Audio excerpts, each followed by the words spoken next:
கல்லறை பேசுகிறது. எனக்குள் வந்தவர்கள் எழுந்து போனதாய் வரலாறு இல்லை.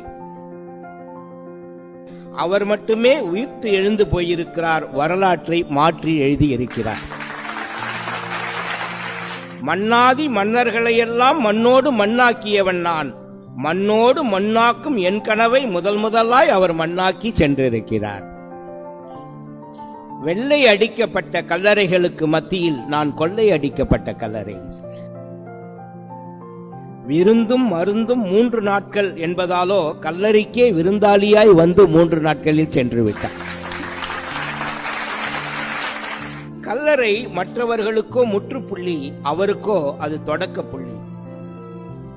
பிறப்பு இறப்பு எழுதப்பட்ட கல்லறைகள் மத்தியில் பிறப்பு இறப்பு உயிர்ப்பு என்று எழுதி சென்றவர் அவர் மட்டும்தான். கல்லறை மனிதர்களுக்கு சொந்த வீடு, இறைவனுக்கோ அது வாடகை வீடு. மனிதர்களுக்கு அது சொந்த வீடு, இயேசுவுக்கோ அது வாடகை வீடு. கல்லறையில் புற்கள் முளைக்கும், இங்கு மட்டும்தான் ஒரு முகிரே முளைத்து சென்றிருக்கிறது. கல்லறையில் புரட்டப்பட்ட கல் அல்ல நான், வரலாற்றையே புரட்டி போட்ட கல் நான். உயிர்த்தெழுந்தவரை பார்த்த முதல் சாட்சி நான். அந்த புரட்டி போட்ட கல் சொல்தான், உயிர்த்தெழுந்தவரை பார்த்த முதல் சாட்சி நான். அவர் உயிர்த்தெழுந்த ஆச்சரியத்தை பார்த்து கல்லாகி போனேன் நான். எலும்பு கூடுகளையே பார்த்து பழகிய நான் முதல் முறையாக ஆடை கூடை நான் பார்த்தேன். உலகத்தையே என் கால் அடியில் கீழே வைத்திருப்பதாய் பெருமிதம் அடைந்தேன்.